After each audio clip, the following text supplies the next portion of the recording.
Good evening, Mr. and Mrs. North America, or wherever you may find yourself. I'm Silver Sterling, and are you ready for a mystery?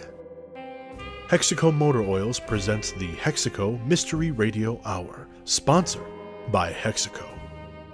Tonight, we bring you tales from the gritty streets of Chicago with Gunn for Hire.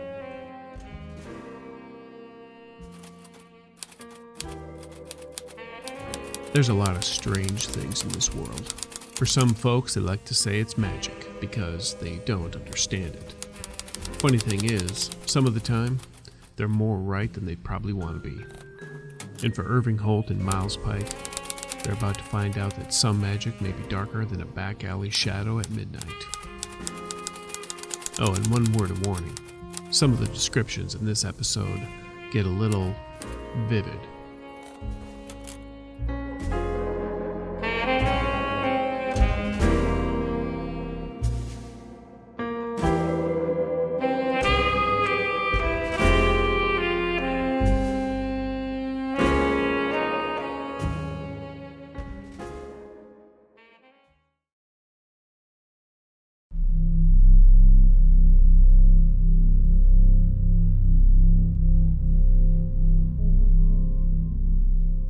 For me, the future is the haze of gunsmoke and fog, the gray emptiness that hides momentary glimpses of death approaching so fast that you can only hope that your luck and preparation holds for another day. There are two paths within, those who forge forward with nothing but safety and care, and those who bellow and howl as they dive into the unending gray lake. But once, I met someone who claimed there was a third path, one that involved rolling back the mists and letting you see what lays before you. A private named Harrison. Late one night, while we were riding out yet another bombardment deep in our dugout bunker, he explained that he could see. Some nights, through his dreams, he would see what would come the next day. Always before disasters. Always before an enemy attack that would leave him speared, or a stray shot that would drop him in an instant. He swears by it. So we challenged him. Protect us. Save us. In the morning, he awoke and proclaimed that we were all to die. A friend would step on a landmine and lose his leg. Another would catch shrapnel from a grenade that took out an eye. And me? I would be executed, as I was dazed from an artillery shell from the incoming attack. Needless to say, none of these came true. There was an attack, as there almost always was, and we pushed forward into the next trench, all of us alive. We laughed it off, and I was deployed to another area. It was only through hearsay a month or two later that I heard about Harrison. All of us were alive, but him? It was only through drinks that I got someone to open up. They had been with him that day. They had just taken cover when that grenade took his eye. They watched him stagger onto that mine that took his leg. They were unable to do anything as they watched a soldier walk up, put a pistol to his head, and end his life. I couldn't help but think, did we kill him? By not saving his own life, did he save ours? Did he take our ends upon himself? Did he do it willingly? Or is it yet another cosmic joke being played on me to pull at the strings of my ever-unfraying sanity in these dark times? Is it too much to hope that I could have a glimpse into that fog of war that doesn't come because a bullet is headed for my head?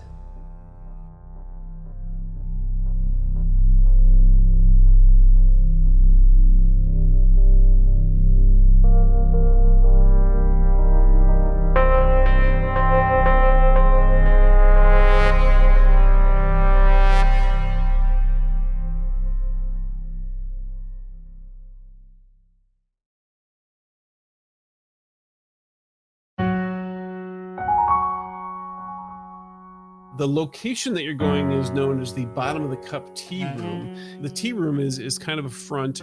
There's also a little bit of mysticism in there where they do fortune telling and other kind of tarot readings and things like that.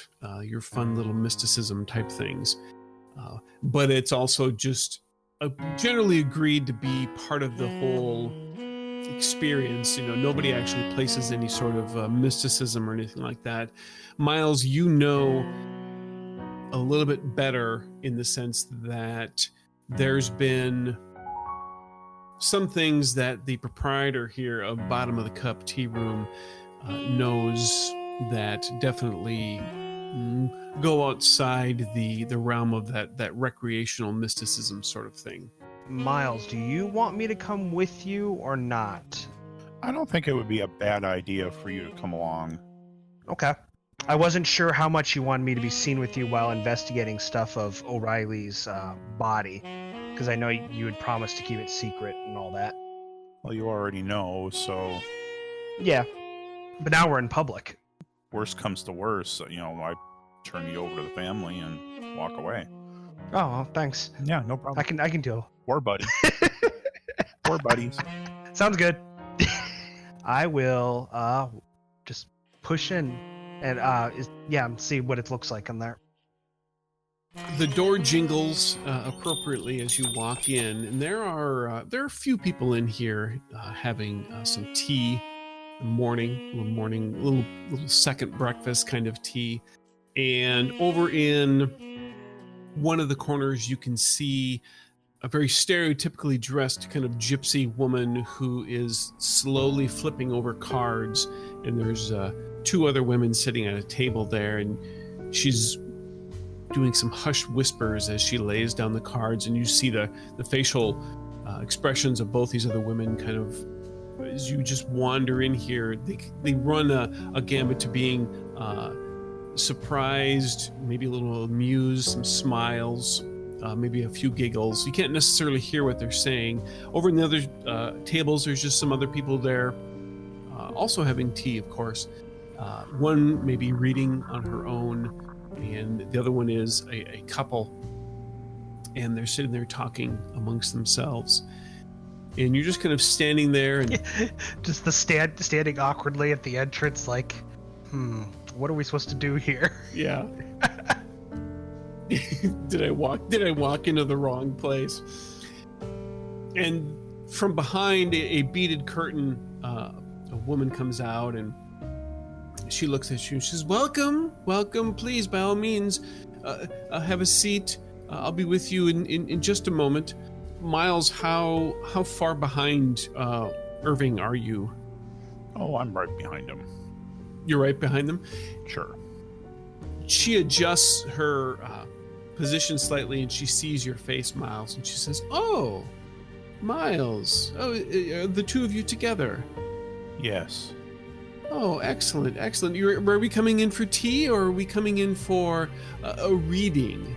And she shoots you a little wink after she says that. Reading. A reading. Oh, by all means, just give me a moment and let me prepare the room, and I'll take care of that. One moment. Of course. She disappears back behind the beaded curtain. She comes back after about 2 minutes, and she says, please, this way. Come this way. Thank you. She walks out, greets you halfway. Miles, who's your friend here? She extends a hand. This is my old war buddy, Irving Holt. Nice to meet you, ma'am. Oh, it's a pleasure to meet you as well, Madame Fleuret. Nice to meet you, madam. She shakes your hand. So you served in the war with Miles. He hasn't told me much about those times, but from other people I've talked to, it clearly is maybe not something that they always necessarily want to talk about, and that's all right. I'm with him on that. That is not a bright period of my life. It was dark days for many, indeed. Please, come in. And she parts the curtain. Can I interest either of you in any sort of tea at all? Earl Grey, hot. Had to. Easily done. Do you have anything that can wake us up? Oh, of course. It's still early, isn't it? It's relatively early. It's early enough. Okay. Yes, please. She points over to a little cornered, again, kind of wrapped in another beaded curtain. Just please find a seat behind the curtain, and I'll have someone I'll get the tea ready, and I'll be right there. Thank you. Thank you. The tea's actually very good here. Is it? I'm not much of a tea drinker, to be honest. Are you going to go and sit down, or are you going to just wait? Absolutely. Yeah, we'll go sit down. You go and sit down, and it's very obvious what chair she marked as hers. She has a little kind of small carpet bag sitting there, and there's a couple of items that are out. The bag is open. There's a strange looking magnifying glass.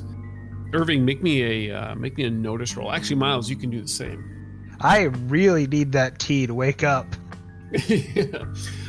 So, Irving, you see essentially, it looks just like a magnifying glass, but it's slightly more ornate as far as the handle goes and the frame which holds the glass.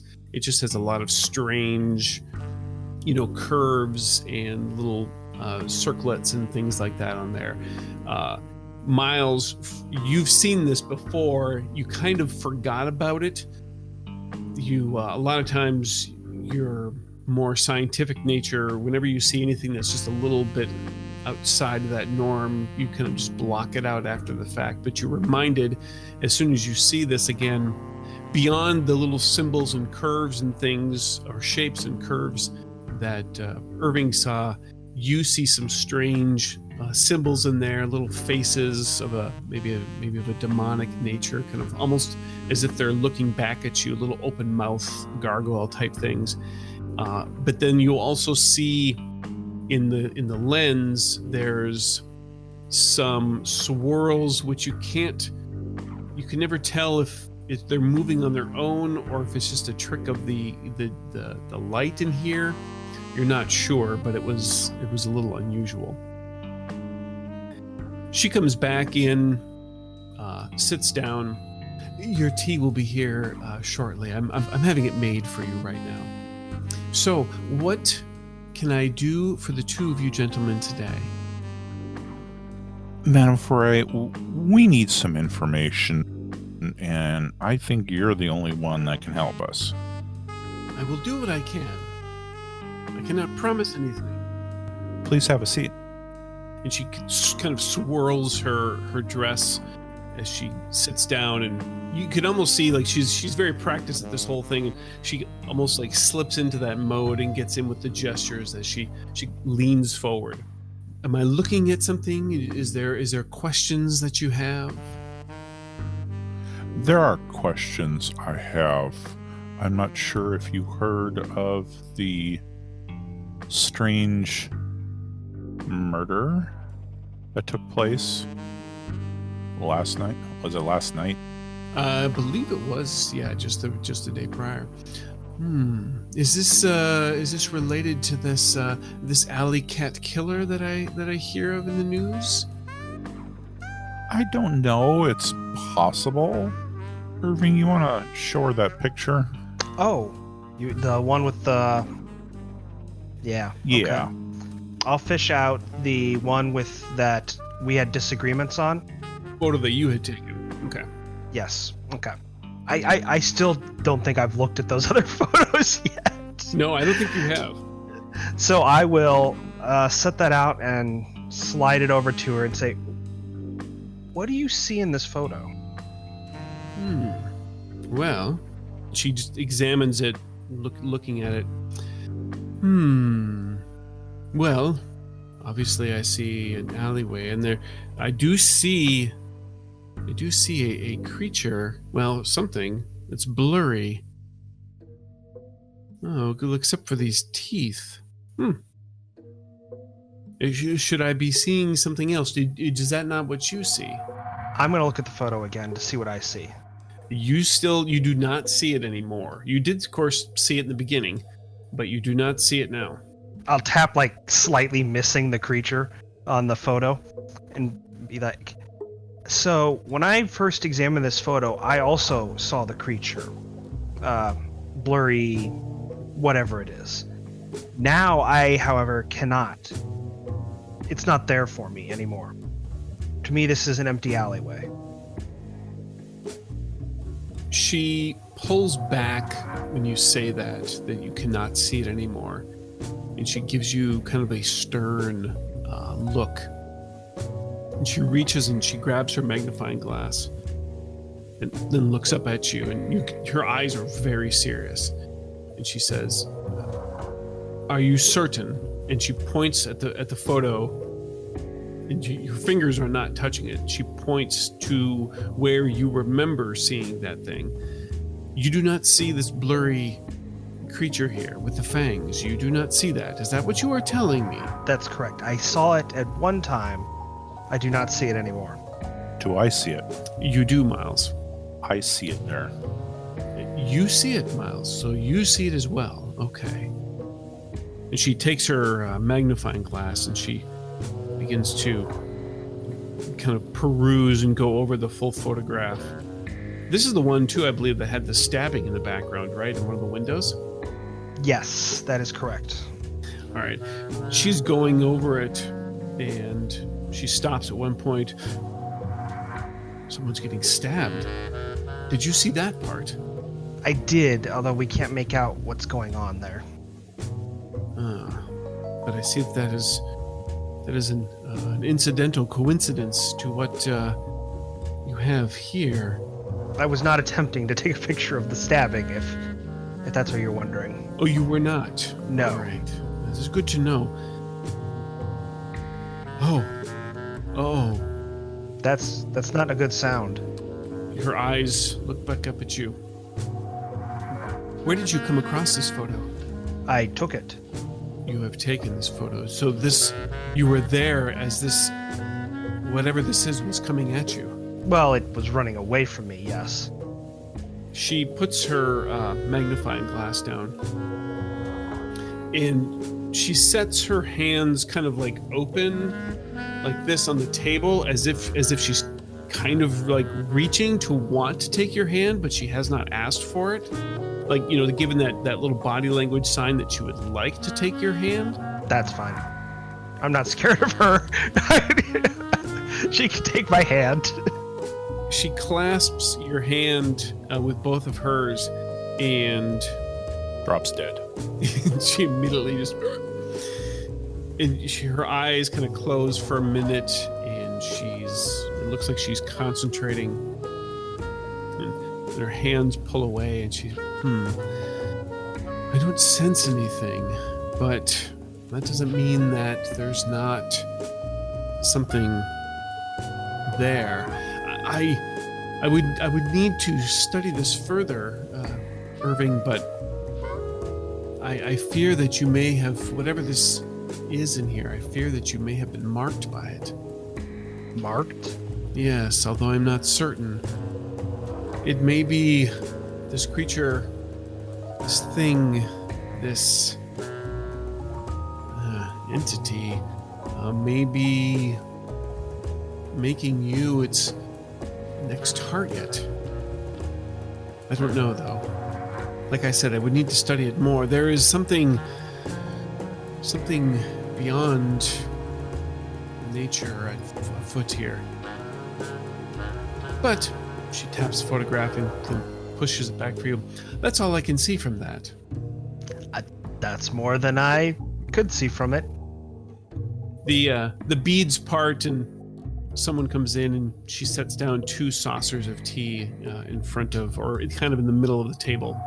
It's very obvious. The darker one is the Earl Grey, and the lighter one is is for you, Irving. And Madame Flore pushes that towards you. Your teas. So, what else can I help you with?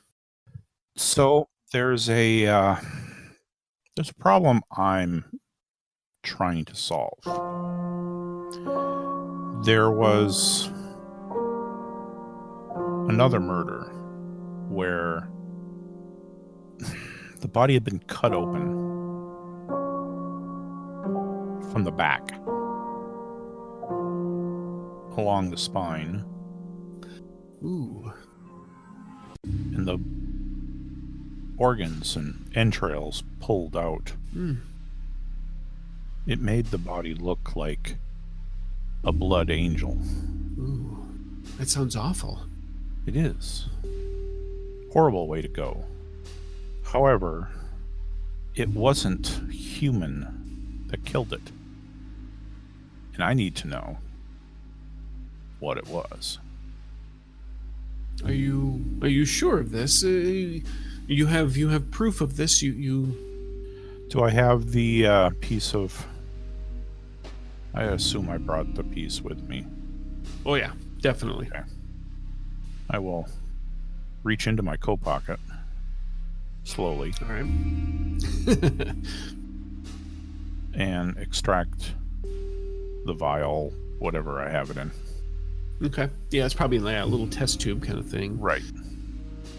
And set it on the table and pick up my tea. She takes it out and she looks at it and yeah. And this is your proof that it wasn't human, yes? That was in the wound. Oh. She grabs her magnifying glass again, and she keeps it in the tube, but she holds it up and she begins to kind of scrutinize it and looking at it from a number of different angles as she turns it. Yes. Well. She puts that down and then she reaches into her bag and she pulls out this other kind of strange contraption. It has like these little ends that come off it. It looks kind of like it's like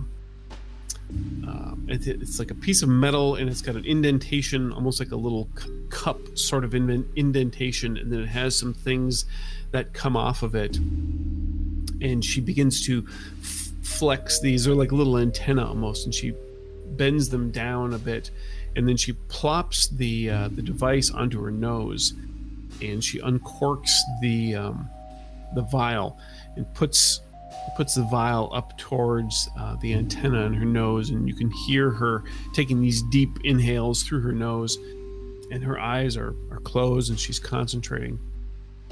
And she plops the vial back down and sets it down. Well, it's possible that it may be not human. I can tell you for certain that there is a tiny piece of ghost rock. And so whatever killed this person certainly was using something powered by this ghost rock, or this ghost rock was a part of it. I'm not convinced that it was not human, but it certainly could be. I can't say otherwise, but I can say for sure this is indeed a ghost rock. Is that all you can tell me about it? Well, I mean, I can certainly attempt to study it some more, but the initial glance or the initial test here certainly tells me that it is indeed a ghost rock, yes. How it's being utilized, I couldn't say. Are these, and she points to the photo and into the vial, are these related? Don't know. They were two separate incidents as far as we can tell. Ah, I see. All right. Interesting. I'll pick up the vial and put it away. I have one more question, though. Of course. Where do I get the tea? That I cannot say. It is good tea, thank you. Of course. I'll fish out the photo of the blood splatter. Oh, yes. The one that looks like it has symbols on it. I've seen a lot of crime scenes in my line of work, and this blood splatter does not look natural. It looks like it's something, but I'm not sure. Why don't you look and tell me what you see? And I'll slide her the photo. With this photo, is the photo, because there were several photos that were taken of this murder scene, does it include the body, or is it more of a close-up of just some of the blood splatter with just maybe like you can kind of see maybe like the victim's hand or something like that?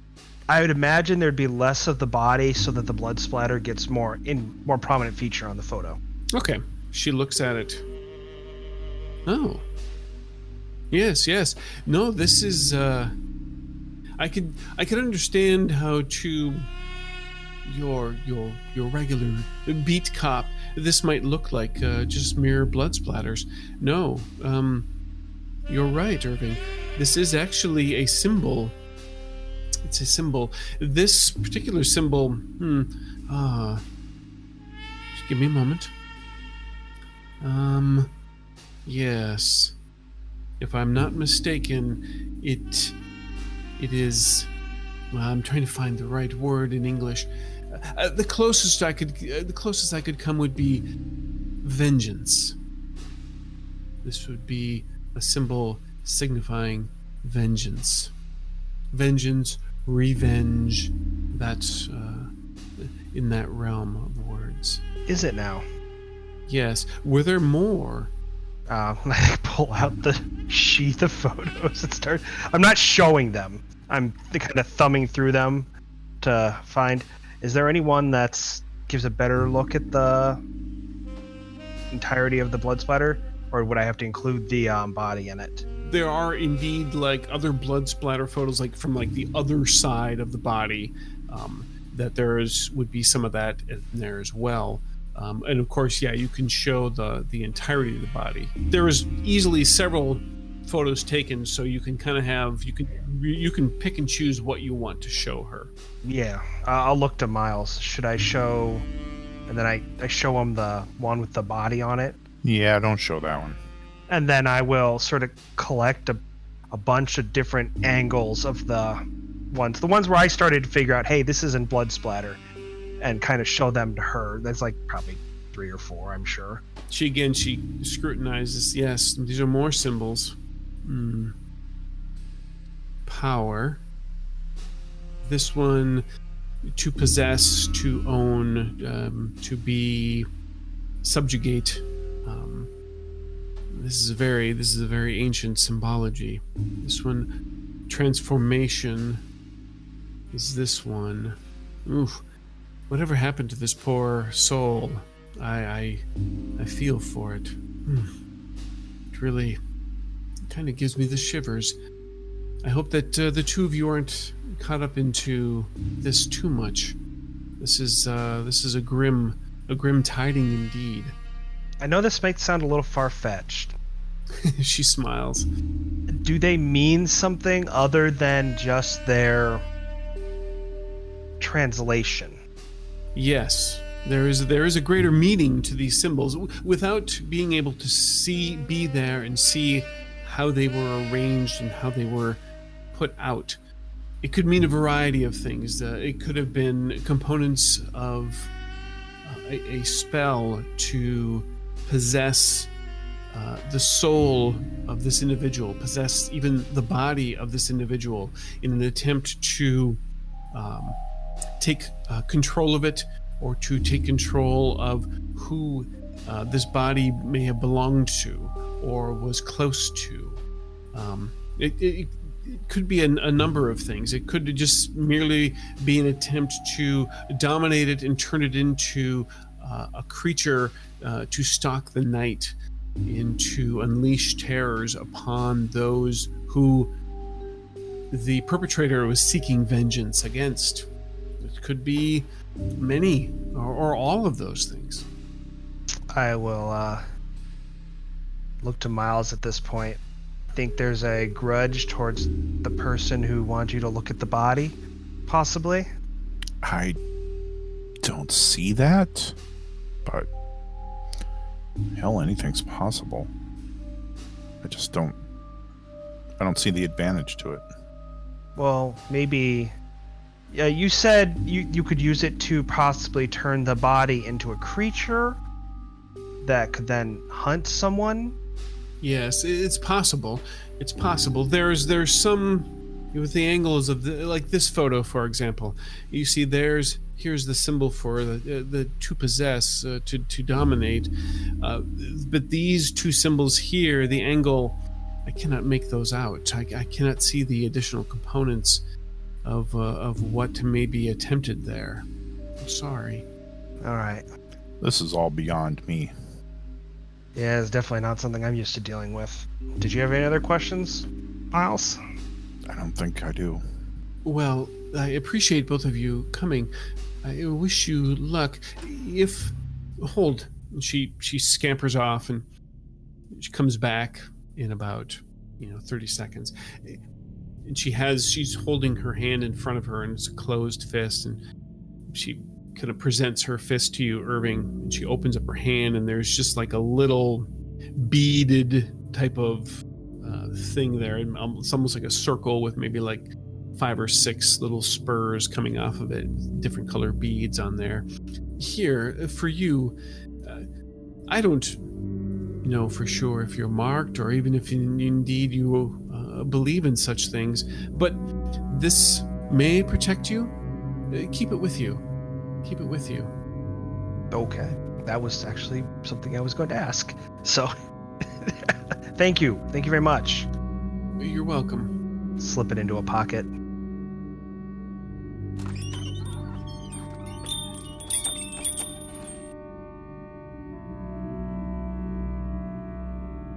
And now, some wondrous words of wisdom about products to make your life better.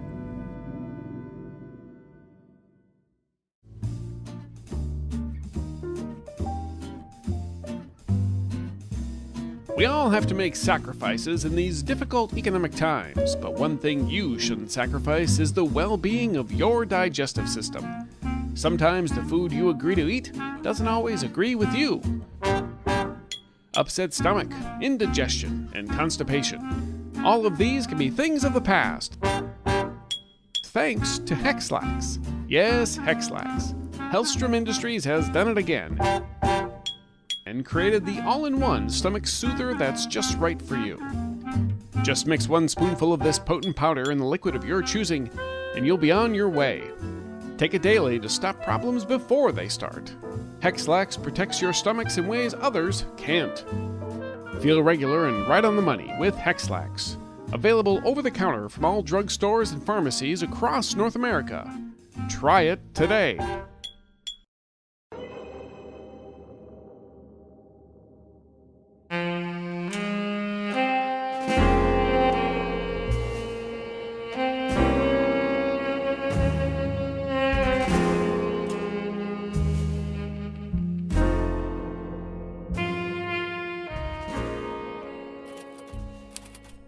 Well, there's 1,000 words in those pictures they may not want to hear, but they sure as hell are going to have to face. Alright, that's enough for now, so shake a leg till next time. But just so we're clear, the part of Grace Gunn was played by Jill Rich, Irving Holt is played by Brad Smith, Miles Pike is played by Scott R. Nelson, Tommy Bam Bam Prue is played by Brent Rich, and the boss in charge of this clip joint is Chris Hussey. I'm E.I. Wick, and remember, taking a wooden nickel is less trouble than a ghost rock dime.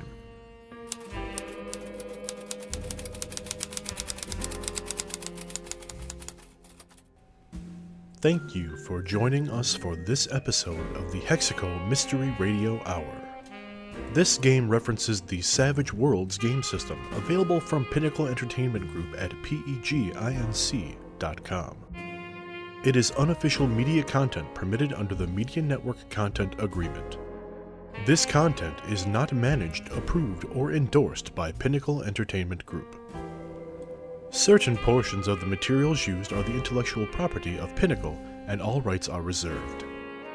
Savage Worlds, all related settings, and unique characters, locations, logos, and trademarks are copyrights of Pinnacle Entertainment Group. Leaving a 5-star review of this podcast not only helps everyone here at the Hexaco Mystery Radio Hour, it's also your civic duty. When doing so, please search for Fear the Boot Actual Play. Hexaco wants to remind you to make your car run like magic and always use great Hexaco products. Until next time, I'm Silver Sterling, reminding you to always keep one eye on the shadows.